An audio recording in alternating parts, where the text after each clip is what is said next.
మరియు అదే విధంగా చాలా సుపరిచితం అనిపించిన ప్రపంచం ఇప్పుడు గుర్తించబడదు. దేవుడు చెప్తున్నాడు, నేను మారలేదు అని. ఇప్పుడు అస్పష్టమైన జ్ఞాపకంగా ఉన్న మీరు ప్రేమించిన జీవితం గురించి మీరు వెల్పిస్తున్నారు. సమయం మీరు నిర్వహించగలిగే దానికంటే వేగంగా కదులుతున్నట్టు కనిపిస్తుంది. మీరు జీవించడం నుండి కేవలం జీవించే స్థాయికి చేరుకున్నారు. ఒకప్పుడు ఖచ్చితంగా ఉన్నది ఇప్పుడు అనిశ్చితంగా ఉన్నది. దేవుడు చెప్తున్నాడు, నన్ను నమ్ముము. మీరు విడిపోతున్నట్టు కనిపించే ప్రపంచాన్ని చూస్తున్నారు. పునాదులు కదిలిపోయాయి, సంస్థలు విచ్ఛిన్నమయ్యాయి, దేశాలు దెబ్బతిన్నాయి, ప్రజలు చెదిరిపోయారు. కానీ దేవుడు మెల్లని స్వరంతో చెప్తున్నాడు, భయపడకు అని. మీరు ఒకప్పుడు మీ చేతుల్లో పట్టుకున్నది ఇప్పుడు అందుబాటులో లేదని మీరు దుఃఖిస్తున్నారు. ఒకప్పుడు ఏమిటి అనేవి నాకు ఎందుకు అయ్యాయి, నేను ఈరోజు చూస్తానని ఎప్పుడూ అనుకోలేదు అనుకున్నది ఇప్పుడు జరిగిపోతున్నది. ఆ ఒక్కరోజు ఎప్పటికీ రాకపోవచ్చు, మరియు రాబోయేది మిమ్మల్ని ఖచ్చితంగా విడిచిపెట్టనున్నది. దేవుడు చెప్తున్నాడు, నేను ఎల్లప్పుడూ మీతో ఉంటాను. మీరు కష్టపడి పనిచేయడం, కఠినమైన నిర్ణయాలు, ఒత్తిడితో కూడిన పరిస్థితులు మరియు మీ నియంత్రణలో లేనటువంటి పరిస్థితులతో నిండిన జీవితంలోని హెచ్చుతగ్గులను చూస్తున్నారు. మీరు వివాహం, కుటుంబం, మీ ఆరోగ్యం, మీ ఉద్యోగం యొక్క హెచ్చుతగ్గులను నిర్వహిస్తూ పగలు మరియు రాత్రి గడుపుతున్నారు. ఈ మధ్యలో మిమ్మల్ని కోల్పోయారని తెలుసుకుని ఆందోళన చెందుతున్నారు. అయితే దేవుడు చెప్తున్నాడు, నన్ను మీ బలంగా ఉండనివ్వండి అని. మీ చుట్టూ సమస్యలు ఏర్పడినప్పటికీ, మీ శత్రువులు మీకు వ్యతిరేకంగా ప్రబలంగా ఉన్నప్పటికీ, మీరు కేంద్రంగా మరియు నమ్మకంగా ఉండడానికి ప్రయత్నిస్తున్నారు. మరియు అనిశ్చితి మధ్య కూడా దేవునికి మీ జీవితానికి ఒక ప్రణాళిక మరియు ఉద్దేశం ఉందని నమ్ముతున్నారు. అందుకే దేవుడు చెప్తున్నాడు, నేను నిన్ను ప్రేమిస్తున్నాను అని. ప్రపంచం కొంచెం తెలిసినట్టుగా అనిపిస్తుంది మరియు దేవుడు చెప్తున్నాడు, కొనసాగించు అని. మీరు జీవిత మలుపు కార్యక్రమంలో డాక్టర్ డేవిడ్ జెరమయా గారి నిరంతరము నేర్చుకోదగిన విషయాలను తెలుసుకుంటున్నారు. ఇప్పుడు ఇక్కడ డాక్టర్ జెరమయా గారు చెప్పనున్న విషయము, నిర్మాణాత్మకంగా ఉండండి. నాస్తికత్వం ఇప్పుడు ఎక్కువవుతోంది, ఎందుకంటే మన సంస్కృతి పూర్తిగా లౌకికంగా మారిపోయింది. మరియు లౌకికీకరణ తటస్థం కాదు, ఇది స్వాభావికంగా క్రైస్తవ వ్యతిరేకం. మరియు లౌకీకరణ లేదా నాస్తికత్వం గురించి నిర్మాణాత్మకంగా ఏమీ లేదు. ప్రపంచంలోని అత్యంత ప్రసిద్ధ నాస్తికుల ప్రభావం ద్వారా 20వ శతాబ్దంలో ఏం జరిగిందో చూడండి. వారు ఎవరు? వారు లెనిన్ మరియు స్టాలిన్, ఇంకా హిట్లర్, ఇంకా మావో జెడాంగ్. మరియు దేవుడు లేకుండా వారు చేసిందంతా కూల్చివేయడమే. మరియు దేవుడు లేకుండా మీరు ఎప్పుడైనా చేయగలిగిందంతే. క్రీస్తుతో మనం నిర్మించే పనిలో ఉన్నాం. కాబట్టి క్రైస్తవులుగా మేము ఈ అస్తవ్యస్తమైన రోజుల్లో ఆత్మవిశ్వాసంతో ఎలా జీవించాలో గుర్తించడానికి ప్రయత్నిస్తున్నాం. మనం ఈ ప్రమాదకరమైన సమయాలను ఎదుర్కొంటున్నప్పుడు మన సందేశం తాజాగా మరియు సానుకూలంగా, ఉత్తేజకరమైనదిగా, శక్తివంతంగా, నిర్మాణాత్మకంగా ఉండాలి. వెనక్కి వెళ్ళి దీనిపై సంతులనం పొందగలమో లేదో చూద్దాం. పాత నిబంధనలో జీవితంలోని మారుతున్న కాలాల గురించి ఒక అందమైన భాగం ఉంది. దాని ప్రకటనల్లో ఒకటి ఇది. ప్రసంగి 3వ అధ్యాయం. చింపుటకు, కుట్టుటకు, మౌనముగా నుండుటకు, మాటలాడుటకు. సజీవ స్మృతిలో మనం రెండింటినీ చూశాం. అర్ధశతాబ్దం క్రితం నిర్మించడానికి ఒక సమయం ఉంది. 2వ ప్రపంచ యుద్ధం గురించి, ఆ యుద్ధం నుండి తిరిగి వచ్చిన యువకుల తరం గురించి విస్తృతంగా రాసిన స్టీఫెన్ ఆంబ్రోస్ అనే రచయిత చాలా కాలం క్రితం రాసిన పుస్తకం చదివినట్టు నాకు గుర్తుంది. ఆంబ్రోస్ తండ్రి యుద్ధం నుంచి వచ్చాడు, ఆట స్థలం సిద్ధం చేశాడు, మరియు ఇరుగు పొరుగు నుండి, మాజీ జీఏల నుండి వచ్చిన వారందరూ బాస్కెట్బాల్ ఆడడానికి క్రమం తప్పకుండా వచ్చారు. ఆంబ్రోస్ వారి ఇంటి పేర్లు గుర్తుపెట్టుకోలేదు, కానీ అతను వారి చేతులు మరియు ఛాతీపై ఉన్న మచ్చలను గుర్తుంచుకున్నాడు. అతను వారి విజయాలను ప్రతిబింబిస్తూ ఈ విషయాలను రాశాడు. వీటిని జాగ్రత్తగా వినండి. కానీ వాస్తవానికి వీరు ఆధునిక అమెరికాను నిర్మించిన వ్యక్తులు. వారు 2వ ప్రపంచ యుద్ధంలో సాయుధ సేవల్లో కలిసి పనిచేయడం నేర్చుకున్నారు. వారు తగినంత విధ్వంసం చూశారు, వారు నిర్మించాలనుకున్నారు. కాబట్టి వారు అంతర్రాష్ట్ర రహదారి వ్యవస్థను, సెయింట్ లారెన్స్ సముద్ర మార్గము, శివారు ప్రాంతాలు నిర్మించారు. సామాజిక శాస్త్రవేత్తలచే అపహాస్యం చేయబడినవి ప్రజలతో చాలా విజయవంతమయ్యాయి. వారు తగినంత హత్యలను చూశారు. వారు ప్రాణాలను కాపాడాలని కోరుకున్నారు. వారు పోలియో బారిన పడ్డారు. వారు వైద్యంలో ఇతర విప్లవాత్మక పురోగతిని సాధించారు. వారు సాయుధ దళాలలో పటిష్టమైన సంస్థ మరియు జట్టు కృషి యొక్క సద్గుణాలు మరియు వ్యక్తిగత చొరవ, ఆవిష్కరణ ఇంకా బాధ్యత యొక్క విలువలను నేర్చుకున్నారు. సైన్స్ అండ్ టెక్నాలజీ, ఎడ్యుకేషన్ మరియు పబ్లిక్ పాలసీలలో విప్లవాత్మక పురోగతిని ప్రారంభిస్తూనే వారు ఆధునిక సంస్థను అభివృద్ధి చేశారు. ఈ పురుషులు శ్రమించారు అని ఆంబ్రోస్ చెప్పారు. వారు తమ స్టేషన్ వ్యాగన్లు మరియు గడ్డిబీడు శైలి గృహాలను పిల్లలతో నింపారు మరియు వారు పదవీ విరమణ చేశారు. బహుశా వారు నిజంగా గొప్పతరం వారు. అది నిర్మించడానికి సమయం, కానీ వాస్తవానికి కూల్చివేసే సమయం వచ్చింది.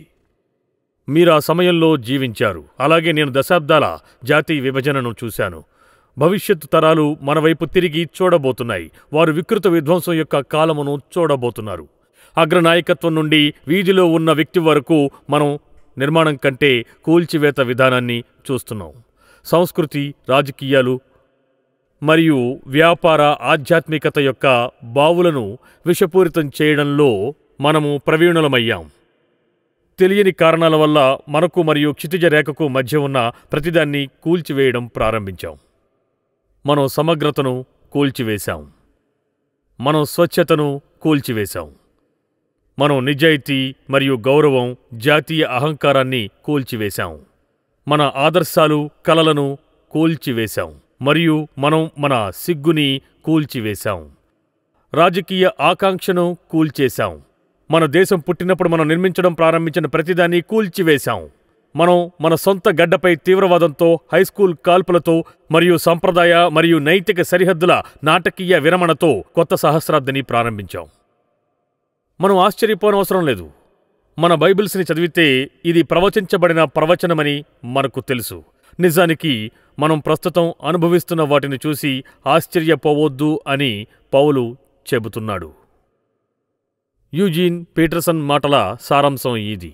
2 తిమోతి 3:1-5 వరకు వినండి. అంచె దినములలో అపాయకరమైన కాలములు వచ్చునని తెలిసికొనుము. ఎలాగనగా మనుష్యులు స్వార్థప్రియులు, ధనాపేక్షలు, బెంకములాడువారు, అహంకారులు, దోషకులు, తల్లిదండ్రులకు అవిధేయులు, కృతజ్ఞత లేనివారు, అపవిత్రులు, అనురాగరహితులు, అతిద్వేషులు, అపవాదకులు, అజితేంద్రియులు, క్రూరులు, సజ్జన ద్వేషులు, ద్రోహులు, మూర్ఖులు, గర్వాంధులు, దేవుని కంటే సుఖానుభవము ఎక్కువగా ప్రేమించువారు. పైకి భక్తి గలవారి వలె ఉండియు దాని శక్తిని ఆశ్రయించిన వారినై యుందురు. ఇట్టివారికి విముఖుడవై యుండుము. నేను దాన్ని రాయలేదు, నేను దాన్ని తయారు చేయలేదు. ఇది 2 తిమోతి అధ్యాయం 3 యొక్క సారాంశం. ఇది మీరు మరియు నేను జీవిస్తున్న రోజుల గురించి ఘాటుగా చెప్పబడిన విధానం. ఇవన్నీ మనల్ని నిరుత్సాహపరచడం సులభమని నేను గ్రహించాను. మనం చేతులు దులుపుకోగలం. ఈరోజు కొంతమంది అలా చేస్తున్నారు, వారు వదిలిపెట్టేస్తున్నారు. కానీ అది దైవిక వైఖరి కాదు. లేఖనముల ప్రకారం కూల్చివేసే సమయంలో మనం నిర్మించే వారముగా ఉండాలి. ఈ విధ్వంసకరమైన ప్రపంచంలో మనం నిర్మాణాత్మకమైన వైఖరిని కొనసాగించాలి అని చెప్పబడింది. ఇది మీకు ఆశ్చర్యం కలిగించదని ఖచ్చితంగా అనుకుంటున్నాను. మీకు బైబిల్ గురించి ఏదైనా తెలిస్తే బైబిల్ రోజులతో సహా దాదాపుగా ప్రతి తరంలో దాదాపు చాలా కూల్చివేయడం మరియు నిర్మించడం జరిగింది. ఉదాహరణకు అపోస్తలుడైన పేతురు జీవితంలో చితికిపోయిన సమయం ఒకటి ఉంది. అతను తన ప్రభువుని బంధించి మరణశిక్షకు అప్పగించబడ్డం చూశాడు. ఆ ఒక్కటే అతని జీవితాన్ని దాదాపు ముక్కలు చేసింది. కానీ పరిస్థితిని మరింత దిగజార్చడానికి అతను స్వయంగా ప్రేమ యొక్క ప్రాథమిక పరీక్షలో, విధేయతలో విఫలమయ్యాడు. ఒక హెచ్చరికగా పనిచేసి ఉండవలసిన యేసు సూచనతో కూడా పేతురు తన అద్భుతమైన గురువుతో తన అనుబంధాన్ని తిరస్కరించాడు. అది ఒక్కసారి కాదు, 3 సార్లు. ఇది గుర్తుంచుకోవలసిన విషయం. మన ప్రభువు తన ఉద్వేగభరితమైన శిష్యుణ్ణి ఓపికగా సిద్ధం చేసినప్పటికీ పేతురు తన జీవితంలోని చెడిపోయిన పరిస్థితిని నిరంతరం ప్రదర్శిస్తూనే ఉన్నాడు. యేసు లేకుండా తాను ఏమీ లేడని పేతురు పదే పదే నిరూపించాడు. ఇప్పుడు అతని జీవితంలోని ఈ ప్రత్యేక క్షణంలో అతను మరోసారి జాలరివాడుగా మారినట్టు అనిపించింది. ఇక ఉపాధ్యాయులు లేరు, కలలు లేవు. పేతురు జీవితం మిగలడానికి ఏమీ లేనంతగా నలిగిపోయింది. వల మరియు సముద్రపు అలల యొక్క ఓదార్పునిచ్చే సరళతలో పేతురు చివరిసారిగా గంభీరమైన జాలరివానిగా భావించుకున్నాడు. మీకు గుర్తున్నట్టుగా సువార్తలలో వ్రాసి ఉన్నట్లుగా గురువుగారు అప్పట్లోనే వచ్చి పేతురు మరియు ఇతరుల వద్దకు వచ్చి నన్ను అనుసరించండి అని వారితో అన్నారు. పేతురు దాని ఫలితంగా ఒక అద్భుతమైన చేపల వేటను చూశాడు. అతను తన గురువు ముందు మోకరిల్లి ఏమన్నాడంటే లూకా 5:8 ప్రభువా నన్ను విడిచిపొమ్ము, నేను పాపాత్ముడని చెప్పాను. ఆ అనుభవము కూల్చివేయడం, అతని వినయం మరియు అతని స్వంత అనర్హతతో ఘర్షణ సమయం అది. అయినప్పటికీ యేసు అతనిని కోరుకున్నాడు. చివరికి అతడు అనుసరించాడు. మరియు యేసు పేతురుతో ఇలా అన్నాడు, భయపడకుమో, ఇప్పటి నుండి నీవు మనుష్యులను పట్టువాడవై అని చెప్పాడు. నన్ను అనుసరించండి, యేసు చెప్పింది అదే, పేతురు చేసింది అదే.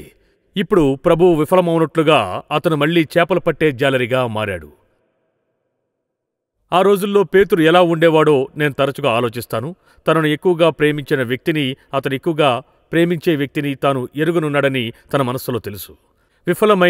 చాలా ఘోరంగా విఫలమైన ఈ వ్యక్తిని ప్రభువు విడిచిపెట్టివేయలేదు. 3 సార్లు యేసు పేతురును నన్ను ప్రేమిస్తున్నావా అని అడిగాడు. పేతురు నిశ్చయంగా సమాధానమిచ్చాడు. అయితే అక్కడ ఏం రాయబడిందో జాగ్రత్తగా చూడండి. అతను మన బైబిల్లో ప్రేమ అనే పదాన్ని ఉపయోగిస్తాం. మనం వాటిని 3 సార్లు చదివినప్పుడు, కానీ మొదటిసారి 2 ప్రశ్నల్లో ప్రేమ అనే పదం అగాపే అనే పదం, షరతులు లేని ప్రేమకు అత్యంత శక్తివంతమైన, అత్యున్నతమైన, త్యాగపూరితమైన ప్రేమ గురించి వాడే ఒక అద్భుతమైన పదం. పేతురు, నీవు నిజంగా నన్ను దేవుని ప్రేమతో ప్రేమిస్తున్నావా అని యేసు పేతురును ఆ ప్రశ్న అడిగిన ప్రతిసారి అతను వేరే మాటతో సమాధానమిచ్చాడు. అతను ఏమన్నాడు? ప్రభువా, నేను నిన్ను ప్రేమిస్తున్నానని నీకు తెలుసు అని. యేసు మళ్ళీ పేతురుని ఇలా అడిగాడు, యోనా కుమారుడైన సీమోను, నీవు నన్ను ప్రేమిస్తున్నావా? అందుకు పేతురు మరోసారి ఏమంటున్నాడు? ప్రభువా, నేను నిన్ను ప్రేమిస్తున్నానని నీకు తెలుసు. మనమందరం అటువంటి పరిస్థితుల్లో ఉన్నాం. మన స్వంత ఆత్మలను శోధించడం, మనల్ని మనం ప్రశ్నించుకోవడం, మనం నిజంగా చేస్తున్నామా? మనం నిజంగా దేవుణ్ణి ప్రేమిస్తున్నామా లేదా మనం ఆయన్ని ఇష్టపడుతున్నామా? చివరి ప్రశ్న. ప్రభువైన దేవుడు తనను తాను పేతురు యొక్క శిష్యత్వ స్థాయికి చేర్చుకుంటున్నాడు. పేతురుతో అంటున్నాడు, పేతురు, నీవు నిజంగా నన్ను ఇష్టపడుతున్నావా అని. లూకాలో ఇవన్నీ ప్రారంభ అనుభవంలో జరిగాయి. ఇప్పుడు అది మళ్లీ జరుగుతోంది. మరియు మరోసారి పేతురు దేవునితో అతనికున్న సంబంధం గురించి ప్రశ్నించబడ్డాడు. ఆసక్తికరమైన విషయం ఏంటంటే, ఈ లేఖన భాగంలో మనం తరచుగా ఇక్కడే ఆగిపోతూ ఉంటాం. ఇది యోహాను 21లోని ప్రధాన సందేశం. అయితే ఇంకా చాలా ఉంది. ఎందుకంటే మన ప్రభువు యొక్క 3 ప్రశ్నలకు పేతురు ప్రతిస్పందించిన తర్వాత ప్రభువైన యేసు అతనికి కొన్ని సూచనలను ఇస్తాడు. మరియు పేతురుకు ఆయనిచ్చే సూచన దాని అర్థంలో చాలా ముఖ్యమైంది, అలాగే నిర్మాణాత్మకంగా ఉండాలి. యేసు 3 సార్లు పేతురు ఆత్మతో మాట్లాడి, పేతురు, నువ్వు నన్ను నిజంగా ప్రేమిస్తున్నట్లయితే ఏం చెయ్యాలో నేను చెప్పనివ్వు అనే చెప్పాడు. అలాగే ఆయన, పేతురు, నీవు నా శిష్యుడివైతే ఇదిగో నీకు నా ఆజ్ఞ, నీవు నా గొర్రెపిల్లలను పోషించాలని నేను కోరుకుంటున్నాను అని ఆయన చెప్పాడు. మరియు రెండవసారి అతను పేతురుతో, నువ్వు నా గొర్రెపిల్లలను పోషించడమే కాదు, నా గొర్రెలను మేపాలని నేను కోరుకుంటున్నాను అని చెప్పాడు. చివరిగా నా గొర్రెలను మేపు అని ఆయన చెప్పాడు. ఆ రెండింటిని ఒకదాంతో ఒకటి కలిపి చెప్పాడు. యేసు పేతురుతో ఏం చెప్తున్నాడు? ఆయన ఇలా చెప్తున్నాడు, పేతురు, ఇది నీవు కలిగి ఉన్నటువంటి కొన్ని నైరూప్య ప్రేమ గురించి కాదు, ఆ ప్రేమను కొంత స్థాయిలో ఎలా కొలవచ్చని కాదు. పేతురు, నేను తెలుసుకోవాలనుకుంటున్నది ఏంటంటే, నేను నిన్ను ఏమి చేయమని పిలిచానో అది చేయడానికి నీవు నన్ను ప్రేమిస్తున్నావా? నా ప్రజలకు సేవ చేయడానికి, నా ప్రజలను నిర్మించడానికి నీవు నన్ను ప్రేమిస్తున్నావా? మరియు యేసు దీని ముగింపులో చివరి ఆజ్ఞను జోడించి నన్ను అనుసరించు అని చెప్పాడు. నేను ఈ అధ్యాయాన్ని చదివినప్పుడు నేను చాలాసార్లు చదివాను. నిజానికి షాడో మౌంటైన్కి వచ్చేవారికి యోహాను 21 కొత్త నిబంధనలో నాకు ఇష్టమైన అధ్యాయాల్లో ఒకటి అని తెలుసు. ఇది చాలా వాస్తవికతతో నిండి ఉంది. ఇంకా ఈ అధ్యాయం యొక్క ప్రధాన భాగంలో మనం జీవిస్తున్న ఈ రోజులో దేవుడు మన కోసం ఉన్నాడని నేను నమ్ముతున్నాను. దేవుడు మనల్ని శూన్యమైన ఉపదేశాలకు, జీవితపు శూన్య ఊహలకు పిలవలేదు. ఆయన మీరు నన్ను ప్రేమిస్తున్నారా అని అనడం కూడా లేదు. ఖచ్చితంగా మనం ఆయన్ని ప్రేమిస్తాం. కానీ మనం ఆయన్ని ప్రేమిస్తున్నప్పుడు మనం ఏం చేస్తాము? ఆయన చెప్పినట్టు చేస్తాం. పేతురుకి ఏం చెప్పాడో అదే మనకు చేయమని చెప్తున్నాడు. మన జీవితాలను నిర్మాణాత్మకంగా నిర్మించుకోవాలి మరియు మనం నివసించే ప్రపంచంలో మార్పు తీసుకురావాలి. మనం కూల్చివేయడానికి ఇది సమయం కాదు. ఎందుకంటే మనకు సంఘములో చాలా బాగా చేస్తున్నామని అనిపిస్తుంది. నిజానికి ఇది ఉజ్జీవమును ఒడిసి పట్టుకుని నిర్మించాల్సిన సమయము. ఈరోజు మనం బైబిల్స్ని మూసివేసే ముందు నేను కొంత సమయం కేటాయించి నిర్మాణాత్మకంగా ఉండడం అంటే ఏంటనే దాని గురించి కొన్ని సూత్రాలను గ్రంథంలోంచి ఈ భాగం నుండి వివరించాలనుకుంటున్నాను. వీటన్నిటినీ కూడా మన హృదయాలకు అన్వయించడంలో ఒక నియమము ఇది. ఈ నిర్మించడం, ఈ సవరణ, ఈ నిర్మాణం ఇవన్నీ కూడా ఎవరి కొరకు అంటే ఇది మన గురించి కాదు, ఇది ఇతరుల గురించి. మనం ఒకరినొకరు నిర్మించుకోవాలని బైబిల్ చెప్తోంది. స్వీయ నిర్మాణం లేదా స్వీయ సవరణ గురించి చెప్పడానికి బైబిల్లోని ఒక్కటే లేఖన భాగం ఉన్నట్టు నాకు తెలుసు. వాస్తవానికి మీరు కొత్త నిబంధనను అధ్యయనం చేస్తే కొత్త నిబంధన అనేది మనము అనే పదాలతో ఉండే గ్రంథం. సంఘం గురించిన భాగాల పుస్తకం అని మీకు తెలుసు. కొత్త నిబంధనలో పరిశుద్ధులు అనే పదం ఎప్పుడూ ఏకవచనంలో లేదని నేను చాలాసార్లు వ్యాఖ్యానించాను. అది ఎల్లప్పుడూ బహువచనంలో ఉంటుంది. కాబట్టి మనం ప్రేమగా మరియు సున్నితంగా ఆలోచించాలి ప్రజల్ని పైకి లేపడానికి ఉత్తమ మార్గం గురించి. పౌలు మనకు 1 కొరింథీయులు 10లో గట్టి చిట్కాను ఇచ్చాడు. అతనిలా అంటాడు, అన్ని విషయముల యందు నాకు స్వాతంత్రము కలదు గాని అన్నియు చేయదగినవి కావు. అన్నిటి యందు నాకు స్వాతంత్రము కలదు గాని అన్నియు క్షేమాభివృద్ధి కలుగజేయువు. ఎవడను తన కొరకే కాదు ఎదుటివాని కొరకు మేలు చేయ చూచుకొనవలెను. మరో మాటలో చెప్పాలంటే మనం ఇతరుల గురించి ఆందోళన చెందుతాము. ప్రభువు పేతురుకి సూచించినట్లుగా మనం చేయబోతున్నట్లయితే, పేతురుకి మరియు మనకు ఆయన ఇచ్చిన ఉపదేశాన్ని అనుసరించబోతున్నట్లయితే మన పాత్ర ఇకపై కూల్చివేసే వారిలో ఉండకూడదు, కానీ నిర్మించేవారి శ్రేణిలో చేరాలి. నేను చాలా కాలం క్రితం ఎర్విన్ మెక్మానస్ పుస్తకం నుండి ఒక చిన్న భాగాన్ని చదివినట్టు గుర్తుంది. అతను ఈ మాటలు రాశాడు. అతను చెప్పాడు, దురదృష్టవశాత్తు చాలామంది వ్యక్తులు సంభాషణ వారి గురించి కానప్పుడు చెప్పడానికి ఎక్కువ సమయం ఉండదు. ఆ మాటను బట్టి ఆలోచిస్తే మనలో ప్రతి ఒక్కరూ విశ్వాసానికి కేంద్రంగా ఉన్నందున అది మన సొంత నిర్దిష్ట మరియు ప్రత్యేక అవసరాలను తీరుస్తుందా లేదా అనే దానిపై ప్రతిదీ అంచనా వేయబడుతుంది. నేను దీన్ని ఎన్నిసార్లు విన్నానో నాకు తెలియదు, కానీ చర్చిల నుండి వచ్చి వెళ్లే వ్యక్తులు ఎల్లప్పుడూ ఇదే విషయాన్ని తెలుసుకోవాలనుకుంటారు. చర్చి నా అవసరాలను తీరుస్తుందా అని. కొన్నిసార్లు మనం ఆగి ఈ ప్రశ్న అడగాలి, మీ అవసరాలు తీర్చబడడం అనేది నిజంగా క్రైస్తవుడిగా ఉండడం యొక్క ఉద్దేశమా?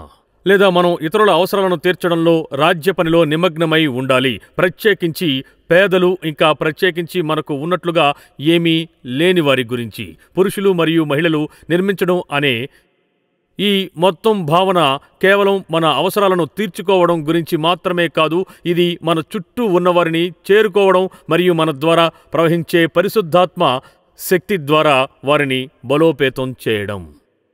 నిజానికి క్రైస్తవునిగా ఉండేందుకు విధేయత చూపడం కంటే క్రైస్తవునిలా జీవించడంలో మనం విధేయతను చూపాలి. వ్యక్తికి సేవ చేసే దానికంటే సంఘానికి సేవ చేసేది ప్రాధాన్యతనిస్తుందని దీని అర్థం. ఒక మహిళ యూరోప్ నుండి తిరిగొచ్చిన తర్వాత కలిసి విందు చేసుకుంటున్న స్త్రీల సమూహం గురించి నేను చదివాను. ఆ స్త్రీలలో ఒకరు ఆమె ఇంటిలోనే ఉంటోంది. ఆ రోజు ఆమె ఎంతో వేదనతో ఉంది. ఆమె ఉత్తేజము కలిగించే యూరోప్కి లేదా మరెక్కడికి వెళ్లలేదు. ఆమె జీవితం చాలా దుర్భరంగా అనిపించింది. ఆమెను ఎవరూ పట్టించుకోవడం లేదు అనుకున్నది. యూరోప్ నుండి తిరిగొచ్చిన తన స్నేహితురాలు ఆమెకు బహుమతిని అందించినప్పుడు ఆమె ఆశ్చర్యపోయింది. అది యూరోప్లోని గొప్ప కెథీడ్రాల్ గురించిన ఒక పుస్తకం. కవర్ లోపల ఆమె స్నేహితురాలు దేవుడు మాత్రమే చూస్తున్నట్లుగా మీరు నిర్మిస్తున్న దాని గొప్పతనానికి ప్రశంసలతో అని రాసి ఉంచడం జరిగింది. మరియు పుస్తకం లోపల ఆమె కెథీడ్రాల్లో ఒకటి ఎలా నిర్మించబడిందనే కథనాన్ని కూడా చదివింది. ఒక సందర్శకుడు, ఒక పనివాడు ఒక స్తంభం లోపలి భాగంలో ఒక చిన్న పక్షిని చెక్కడం చూశాడు. అతను కొన్ని నిమిషాల పాటు హస్తకళాకారుడి యొక్క ఏకాగ్రత కదలికల్ని చూశాడు. 1 శతాబ్దానికి పైగా స్థిరంగా నిర్మాణంలో ఉన్న మొత్తం భారీ నిర్మాణాన్ని చూశాడు. అతడు ఆ కళాకారుణ్ణి ఈ విధంగా అడిగాడు, మీరొక చిన్న పక్షిని స్తంభంపై చెక్కడానికి ఎందుకు ఎక్కువ సమయం గడుపుతున్నారు? అంతగా ఇతరులకు కనిపించని స్థలంలో ఇది పైకప్పుతో కప్పబడి ఉంటుంది. అది అందరికీ కనిపించదు కదా అని చెప్పాడు. తన పని నుండి చూపు తిప్పుకోకుండా హస్తకళాకారుడు ఏం చెప్పాడంటే, దేవుడు చూస్తాడు కాబట్టి నేను చేస్తున్నాను అని. ఈ కథను స్త్రీ చదివినప్పుడు ఆమె తన జీవితంలో కనిపించకుండా దాచిన విషయాల గురించి ఆలోచించింది. చర్చి విందుల సమయంలో వంటలు చేయడం, పిల్లల జీన్స్పై ప్యాచ్లు కుట్టడం, ఇంటిని శుభ్రం చేయడం, ఆపై అది గజిబిజిగా ఉన్నప్పుడు మళ్ళీ శుభ్రం చేయడం, అవన్నీ దేవుడు చూసినట్టు ఆమెకు ఇప్పుడు జ్ఞాపకం వచ్చింది. అది ఆమెకి ఎంతో ఆదరణ కలిగించింది. అన్నిటికంటే ఆమె తన ఆత్మ అలసిపోయినట్లుగా అనిపిస్తున్న విషయాలలో తన స్నేహితురాలు ప్రోత్సాహాన్ని కలిగించినట్టుగా గ్రహించింది. ఇది సరైన సమయంలో ఆమె నుండి లభించిన ఉత్తేజకరమైన ప్రోత్సాహం. మనం ఇతరులకు కట్టుబడి ఉన్నప్పుడు దేవుడు మనల్ని ఉపయోగించే మార్గం అది. క్రైస్తవులుగా ఆ క్షణాల కోసం మనం సిద్ధంగా ఉండడానికి ప్రయత్నించాలి. ముఖ్యంగా ఈ సమయాల్లో మన స్నేహితుల వెనుకబడిన మనోభావాలను చూస్తూ వాక్యాన్ని స్వీకరించడానికి, వారి జీవితంలో ప్రోత్సాహకరమైన సందేశాన్ని నిర్మించడానికి మనం సిద్ధంగా ఉండాలి. కొన్నిసార్లు అత్యంత సాధారణమైన పదాలు పురుషులు, మహిళలు కూడా సమస్యలు కలిగించే అలల ప్రభావానికి సంబంధించి మాట్లాడవలసి ఉంటుంది. ఇది మన గురించి కాదు, ఇది ఇతరుల గురించి. నేను మీకు రెండవ నియమాన్ని ఇస్తాను. సవరణ మీ గురించి కాదు, ఇతరులకు సంబంధించింది. క్షేమాభివృద్ధి అనేది మీరు చెప్పేదాని గురించి కాదు, మీరు అనుసరించే దాని గురించి.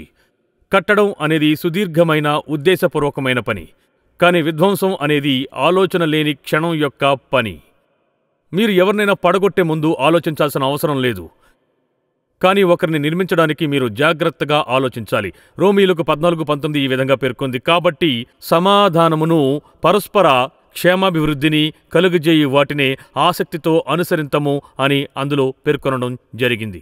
పౌలు రోమీయులతో ఇలా అన్నాడు, ఇది మీరు చురుకుగా ఉండవలసిన విషయం, మీరు దీన్ని కొనసాగించాలి, ఇది కేవలం జరిగేది కాదు. చాలా విషయాలు ఇతరుల మేలును కొనసాగించకుండా మనల్ని నిలువరిస్తాయి.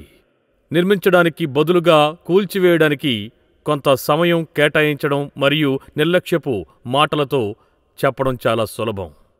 ఈ చిన్న కవిత ఎవరు రాశారో నాకు తెలియదు. నిజానికి రాసిన వారి గురించి ప్రయత్నించాను, కానీ కనుగొనలేకపోయాను. అటువంటి రచనల దిగువన రచయితే తెలియదు అని రాయబడుతుంది. కాబట్టి ఈ కవితకు, తెలియని రచయితకు గౌరవాన్నిస్తున్నాం.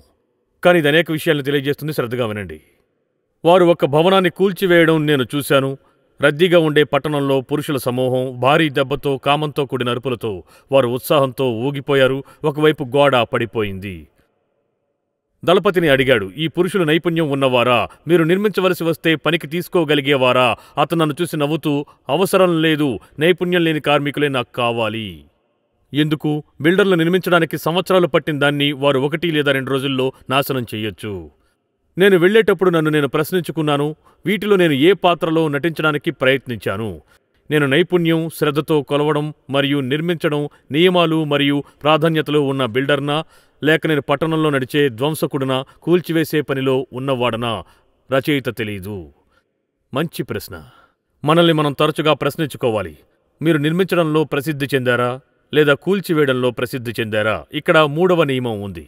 క్షేమాభివృద్ధి అనేది మీకు ఎంత తెలుసనే దాని గురించి కాదు, ఎంత శ్రద్ధ వహించగలరనే దాని గురించి. 1 కొరింథీయులకు 8:1 చూస్తే జ్ఞానము ఉప్పొంగజేయును, కానీ ప్రేమ క్షేమాభివృద్ధిని కలుగజేయును. ఎవరైనా మీకు సవివరమైన సలహాల జాబితాను అందించాలనుకున్నప్పుడు, ఎవరైనా మీ మాట వినాలని మీరు కోరుకున్నప్పుడు మీరు ఎప్పుడైనా ఏదైనా బాధపడ్డారా? నాకు చాలాసార్లు ఆ పరిస్థితి ఎదురయ్యింది. మన భార్యలు మన నుండి కోరుకునేది కేవలం వినడానికే అని గుర్తించకుండా జీవితం అంతా జీవిస్తాం. వారు కోరుకునేది ఏంటంటే వారిపై శ్రద్ధ చూపించాలని, సానుభూతి చూపించాలని. వారితో కలిసి మనం బాధపడుతున్నామని తెలుసుకోవడం. చర్చిలో మనం చేసే ప్రతి పని, అది సిద్ధాంతం మరియు సమాచారం లేదా బోధన లేదా చిన్న సమూహాలు లేదా మరేదైనా సరే, అదంతా మన నుండి ఒక మాటను కోరుకుంటున్న వారికి పరిచర్య చేయడానికి ఒక సందర్భంగా చూడ్డంగా ఉంటుంది. కానీ మనం దానిలో పని చేయాలి, అంతే కదా. ఇది సులభంగా రాదు. ఇది సహజమైన విషయం కాదు. అది మీరు తెలుసుకోవలసిన చాలా ముఖ్యమైన విషయం. ఈరోజు మనం బైబిళ్లను మూసివేసే ముందు చివరి నియమాన్ని మీకు తెలియజేస్తాను. ఇది నిజంగా మీ జ్ఞానం గురించి కాదు, ఇది ఆయన వాక్యం గురించి. ఈ లేఖన భాగమును గమనించండి. అపోస్తలుల కార్యములు 20:32. ఇప్పుడు దేవునికిని ఆయన కృపావాక్యమునకును మిమ్మను అప్పగించుచున్నాను. ఆయన మీకు క్షేమాభివృద్ధి కలుగజేయుటకును, పరిశుద్ధపరచబడిన వారందరిలో స్వాస్థ్యమును గ్రహించుటకును శక్తిమంతుడు. అపోస్తలుల కార్యములు 20వ అధ్యాయం ప్రకారం దేవుని వాక్యము నిర్మించబడిన ఒక పుస్తకం. దాని కారణంగా ఈ ప్రమాదకరమైన రోజులను, ఈ అస్తవ్యస్తమైన రోజులను మనం అధిగమించాలంటే మనం దేవుని వాక్యానికి కట్టుబడి ఉండాలి. ఇది నిర్మించబోయే దేవుని వాక్యం, ఇది పైకి లేపే దేవుని వాక్యం. దేవుని వాక్యమే ఈ సమయాలలో మనల్ని నడిపిస్తుంది. ఇది మనం ఏమనుకుంటున్నామో దాని గురించి కాదు, ఇది దేవుని వాక్యం చెప్పేదాని గురించి. కాబట్టి అవును, నిజాయితీగా ఉండండి. నిజమైన పని సహవాసంలో జరుగుతుంది. క్రీస్తు శరీరంలో మన ద్వారా పరిశుద్ధాత్మ మాత్రమే చేయగలిగిన లోతైన వ్యక్తిగతమైన నిర్మాణాన్ని మనం ఎప్పటికీ మర్చిపోకూడదు. చాలామంది వ్యక్తులు శరదృతువులో పెద్ద కొంగలు మందలుగా వెళ్లడాన్ని చూడడానికి ప్రయత్నిస్తారు. మీరు గమనిస్తే పెద్ద కొంగలు వి ఆకారంలో ఎగురుతూ వెళ్లడాన్ని మీరు గమనించవచ్చు. దీనిలో సమర్థతను మించిన ఒక నియమం ఉంది. ఇది చూడ్డానికి చాలా అందంగా ఉంటుంది, కానీ ఇది సమర్థవంతంగా ఉంటుంది. అవి తమ రెక్కలను ఆడించినప్పుడు అవి గాలి యొక్క ఒత్తిడిని సృష్టిస్తాయి. నిర్మాణం వెనుకకు వచ్చినప్పుడు ఈ ప్రభావం పెరుగుతుంది. ఇప్పుడు మీరు దీన్ని వీక్షించగలిగితే, మీరు దాన్ని కెమెరాలో సమయాన్ని నెమ్మదిగా చేసి పరిశీలిస్తే అందులో వి ఆకార ప్రారంభంలో ఒక పెద్ద కొంగ ఉన్నట్టు మీరు గమనించవచ్చు. కొంత సమయం తర్వాత ఆ కొంగ కిందకి దిగి ఎగురుతుంది, మరో కొంగ ఆ స్థానంలో ఎగురుతుంది. ఈ విధంగా పెద్ద కొంగలు ఒకదానికొకటి జాగ్రత్తగా చూసుకుంటాయి. అవి తమ మందలో ఏ పెద్ద కొంగ అలసిపోనివ్వకుండా చూసుకుంటాయి. ఇతరులు ముందు వైపుకు వచ్చే వరకు, వారి స్థానాన్ని ఆక్రమించే వరకు బలంగా ఉన్న పెద్ద కొంగ ముందెగురుతుంది. ఒకదానికొకటి సహకరించుకోవడం మరియు ప్రోత్సహించుకోవడం ద్వారా పెద్ద కొంగలు సుదీర్ఘ దూరం వలసలుగా ప్రయాణిస్తాయి, లేదంటే అది అసాధ్యమవుతుంది. మనం జీవితాన్ని ఎలా గడపాలి అనేదానికి అవి గొప్ప ఉదాహరణ. అవును, మనం నిర్మాణాత్మకంగా ఉండాలి. అంచె దినాలలో ప్రపంచం పరిస్థితి ఎలా ఉంటుందో నేను ఊహించలేను. మీ జీవిత పరిస్థితుల గురించి నాకు ఏమీ తెలియదు, కానీ కొన్ని నిజాలు నేను చాలా ఖచ్చితంగా చెప్పగలను. ఒకటి ఏమిటంటే, ఈరోజు మనం ఈ సందేశాన్ని ప్రారంభించినప్పుడు ఉన్నదానికంటే క్రీస్తు తిరిగి రావడం చాలా దగ్గరగా ఉంది. మరొకటి ఏమిటంటే, అతని సంఘము ఇప్పటికీ సహిస్తుంది, ఎందుకంటే ఇది శాశ్వతమైంది. చివరిగా ఆ సంఘములో మీకు చోటు ఉందని నాకు తెలుసు.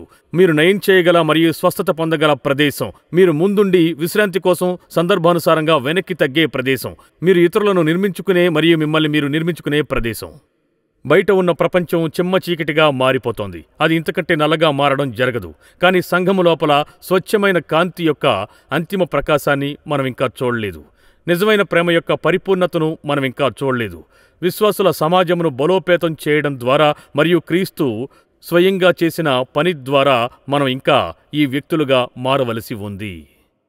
క్రీస్తు తిరిగి వచ్చినప్పుడు అది సృష్టిలో అత్యంత ప్రకాశవంతమైన, తీవ్రమైన, అత్యంత అందమైన కాంతి అవుతుంది. యేసు చెప్పాడు, నేను లోకమునకు వెలుగును.